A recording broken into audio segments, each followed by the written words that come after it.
ठरलं तर मग मालिका आता खूपच सुंदर वळणावरती आणि शेवटच्या टप्प्यामध्ये आलेली आहे. आता याच टप्प्यामध्ये मधुभाऊंची एंट्री होताना आपल्याला दिसणार आहे. मुळातच आत्तापर्यंत मधुभाऊंचा आता कोणीही विषय जरी काढला नसला तरी सायली आणि अर्जुन मधुभाऊंची अपडेट घेतच आहेत आणि त्याच वेळेला मात्र आता मधुभाऊ बरे होत असतानाच त्यांना आता सगळा प्रकार प्रियाचा समजलेला आहे. प्रियाचा प्रकार समजल्यानंतर मग मात्र आता हीच योग्य वेळ आहे असं मधुभाऊंनी स्वतःला समजवत आता ह्या सगळ्यामध्ये प्रियाची भांडेफोड करायचा मोठा निर्णय घेतलाय. आणि त्यानंतर मग मधुभाऊंनी फक्त नुसत्या गोष्टी बोलत नाही तर पुराव्याच्या सकट आता इकडे सायलीच्या आयुष्यामध्ये आनंद आणलेला आहे. नक्की काय केलंय, काय असे पुरावे दिलेत आणि जे काही आत्तापर्यंत बोलत आहे तेच बरोबर आहे हे सत्य सगळ्यांच्या समोर आल्यावरती कशी ही पूर्णाजीला उपरती झाली, नियतीचाच अजब गजब खेळ सगळ्यांच्या समोर आलेला आहे. आपण पाहिलंय की आता सगळ्यांनी नाटक करायचं ठरवलेलं आहे. सगळ्यांनी ठरवलंय की काहीही झालं तरी सुद्धा आता आपण म्हणजे मुळातच आता पूर्णाजीला सायली ही तन्वी नाहीये असं कोणीही बोलायचं नाहीये. सगळ्यांनी तिला तन्वी असंच ट्रीट करायचं आहे. त्यामुळे प्रतिमा, कल्पना सगळेच जण तिला तन्वी म्हणायला लागतात आणि त्यामुळे आता इकडे पूर्णाजी एक प्रकारे खुश झालेली आहे. आणि त्याच्यातच पूर्णाजी सायलीला आता सांगायला लागते, हे बघ काहीही झालं ना तरी सुद्धा आता इकडे तू माझ्यासाठी ती छानपैकी एक अंगाई गा बरं. जी अंगाई गाताना तू आता नेहमी चुकायचीस. सायली थोडीशी गडबडले. आता आपल्याला कसं कळणार, पण ठीक आहे. ती आता डोळे बंद करते. डोळे बंद करून आता ती देवाचं नाव घेते आणि त्यानंतर ती अंगाई गायला लागते.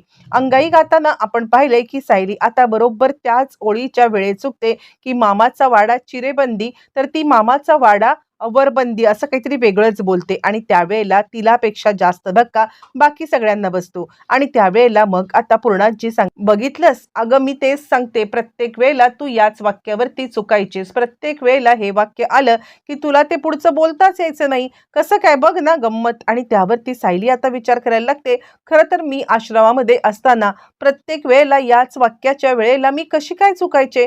हा फक्त योगायोग असू शकत नाहीये, काहीतरी गडबड आहे. पण काय गडबड असू शकते. सायली आता विचार करते, नाही नाही, मला या सगळ्यामध्ये मधुभाऊंच्या सोबत आता बोलून घेतलं पाहिजे. आणि त्यानंतर मग आता सायली, पूर्णाजी यांनाच नाही तर कल्पना, प्रतिमा या सगळ्यांना धक्का बसलाय आणि विचार करायला लागले. कल्पना विचार करते, काय आहे हा नियतीचा खेळ. म्हणजे आता या दोन ओळी चुकीच्या सायली म्हणायची हे आता कसं काय माहिती, म्हणजे तन्वी म्हणायची हे सायलीला कसं माहिती. आम्हालाच मुळात आता इतक्या आठवणी जुन्या आठवत नाहीयेत की हे असं होतं. पण नेमकं नेमकं सायलीला कसं काय हे सगळं आठवलंय. आता कल्पनाला जरा धक्काच बसलाय.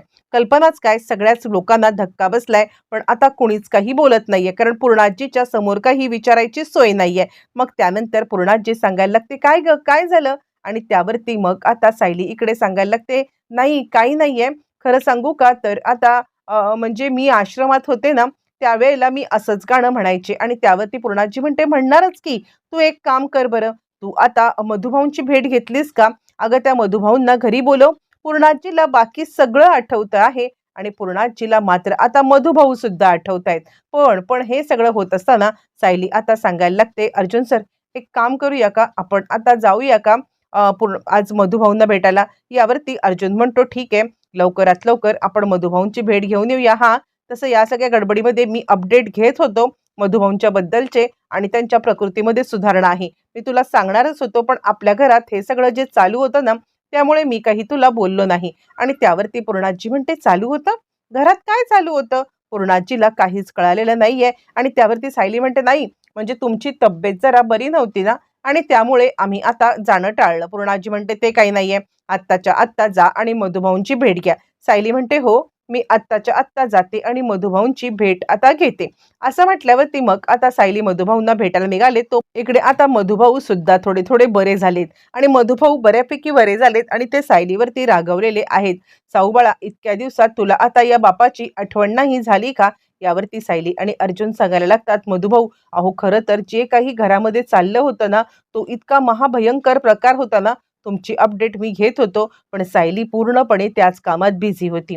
आणि त्यावरती मधुभाऊ म्हणायला लागतात, म्हणजे म्हणजे असं झालंय तरी काय. आणि त्यावरती मग आता इकडे अर्जुन सगळ्या गोष्टी सांगायला लागतो आणि जसं जसं अर्जुन सगळ्या गोष्टी सांगतो मधुभाऊंना तर आता धक्का बसताय आणि त्यावरती मधुभाऊंना अर्जुन आता सांगतोय, खरं सांगू का? तर आता मधुभाऊ, अहो या सगळ्यामध्ये प्रिया किती खोटारडी आहे हे सगळं सगळं आता इकडे म्हणजे सायलीने शोधून काढलेलं आहे.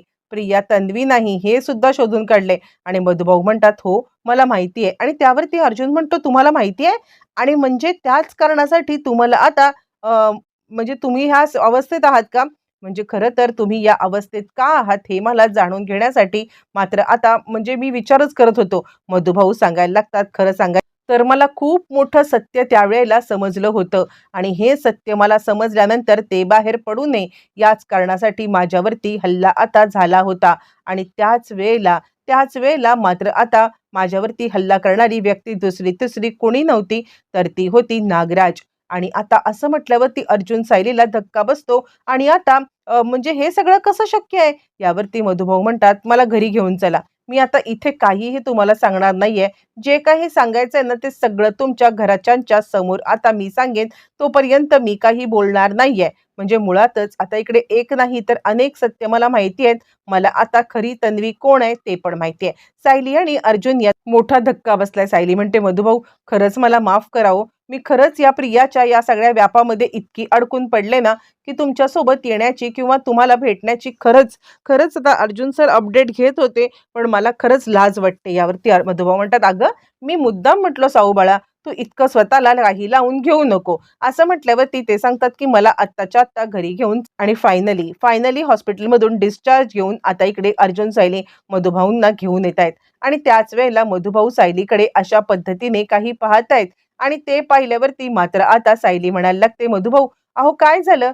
तुम्ही असं का पाहताय? म्हणजे आता काही चुकलंय का माझं? यावरती मधुभाऊ सांगायला लागतात, नाही ग बाळा, तुझं खरंच काही चुकलं नाहीये. चुकलं ना तर ते माझं आणि नियतीचं. नियतीने इतके दिवस तुझ्यापासून तुझं आता हक्काचं घर हिरावून घेतलंय. त्यावरती मधुभाऊ अर्जुन म्हणाला लागतो, म्हणजे म्हणजे सायलीचे आई वडील कोण आहेत हे पण तुम्हाला समजलंय? मधुभाऊ म्हणतात, हो. आणि त्यावरती अर्जुन सांगायला लागतो, बोला ना मधुभाऊ, काय न आणि त्यावेळेला मधुभाऊ सांगायला लागतात, नाही. आत्ता तरी मी आता कुणालाच काही सांगणार नाहीये. कारण काहीही झालं तरी सुद्धा मला आता भीती वाटते की मी काही बोलणार आणि पुन्हा माझ्या आता साऊबाळाला न्याय मिळण्यापासून राहणार आहे. त्यामुळे जे काही आहे ना ते सुभेदार आणि किल्लेदार या सगळ्यांच्या समोर आता मी सांगणार, मला फक्त घरी घेऊन चला. असं म्हटल्यावरती अर्जुन सांगतो, ठीक आहे मधुभाऊ, तुम्ही काही काळजी करू नका. इकडे सायली खूपच अस्वस्थ झालेली आहे आणि सायली अर्जुनला म्हणते, आता खरं सांगू का? तर मला खरे आई-बाबा भेटतील याचा खरं तर आनंद व्हायला पाहिजे. पण माझ्यासोबत जे काही घडलंय ना, त्यानंतर मला या गोष्टीचा खरंच आनंदच होत नाहीये. मला उगाचच आता अनामिक भीती दाटून आलेली आहे, की माझे आई-वडील खरंच माझे आई-वडील असतील, की पुन्हा माझी फसवणूक होईल. खरंच अर्जुन सर मला आता काहीच कळत नाहीये. असं म्हटल्यावरती अर्जुन म्हणतो, हे बघ विश्वास ठेव. एक करत गोष्टी आत्तापर्यंत आपल्यासोबत चांगल्या झाल्यात की नाही, मग यापुढे ही सुद्धा गोष्ट आता चांगलीच होईल. तू नियतीवरती विश्वास ठेव. असं म्हणत अर्जुन आता इकडे तिला घेऊन आलाय आणि मधुभाऊ सांगतात, नाही जाऊ बाळा, मी कोणत्याही प्रकारे असं भाकीत करणार नाही की ज्याच्यामुळे तुला आता पुन्हा एकदा या दिव्याला सामोरं जावं लागेल. मी पुराव्यासकट सांगणार आहे सगळं. आणि त्यानंतर मग आता सायली सांगते, मधुभाऊ माझा अर्जुन सर आणि तुमच्यावरती नितांत विश्वास आहे. मला माहिती आहे काहीही झालं तरी सुद्धा तुम्ही या सगळ्यामध्ये मात्र आता कधीच मला चुकीची माहिती देणार नाही. असं म्हणत ते घरी आले सगळेच जण आता मधुभाऊंना पाहून त्यांना स्वतःचीच लाज वाटायला लागली. मुळातच या सगळ्यामध्ये आता त्यांना असं वाटायला लागले, की आपण आता मधुभाऊंची कुठेतरी काळजी घ्यायला कमी पडलेलो आहोत. म्हणजे खरं सांगायचं तर आता कल्पना सांगायला लागते, मधुभाऊ अहो तुम्ही आलात सायली, आत्ताच्या आत्ता तू एक काम कर, काहीही झालं तरी सुद्धा मधुभाऊंना या सगळ्यामध्ये आता लवकरात लवकर तू आता एका खोलीमध्ये घेऊन जा, आराम करू दे त्यांना. या सायली अर्जुन मधुभाऊंना पूर्णाजीच्या बाजूच्या असलेल्या खोलीत आणतात आणि तिकडे आता त्यांना आराम करायला सांगतात. आणि सायली सांगायला लागते, बघा मधुभाऊ, जोपर्यंत तुम्ही आता ठीकठाक बरे होत नाही आहात, काहीही गरज नाहीये काही बोलण्याची. खरं सांगू का तर माझ्यामध्ये पेशन्स आहेत. मी आता शांतपणे या सगळ्यामध्ये म्हणजे काहीही झालं तरी थांबायला तयार आहे. जेव्हा तुम्हाला बरं वाटेल तेव्हा तुम्ही सत्य सांगा. मधुभाऊ सांगतात, "नाही, आत्ताच्या आत्ता तुझ्या घरच्यांशी मला बोलायचं आहे." असं म्हटल्यावरती मग आता इकडे मधुभाऊ उठलेत आणि उठल्यावरती सगळ्यांच्या समोर आलेत. मधुभाऊ ज्यावेळेला समोर येतात आणि त्यावेळेला मधुभाऊ सांगायला लागतात, "पूर्णाई, हीच आहे तुमची खरी तन्वी." आता हे ऐकल्यावरती अर्जुनला धक्का बसलाय. अर्जुन आता विचार करतोय, की पूर्णाईला मी या सगळ्यामधून बाहेर कसा काढू?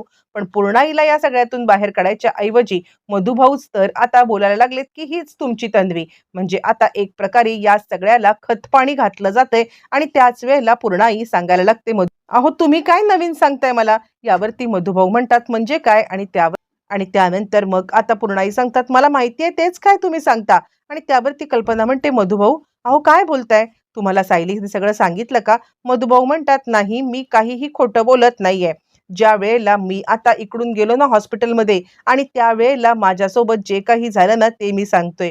मुळातच तेव्हाच मला समजलं होतं, की सायली खरी तन्वी आहे आणि हेच सत्य मी आता सगळ्यांच्या समोर आणण्यासाठी ज्यावेळेला बाहेर येत होतो, मी त्यावेळेला पाहिलं, की मला आता नागराजने मागून आता धरलं आणि मला मारलं." प्रतिमा म्हणते, "काय?"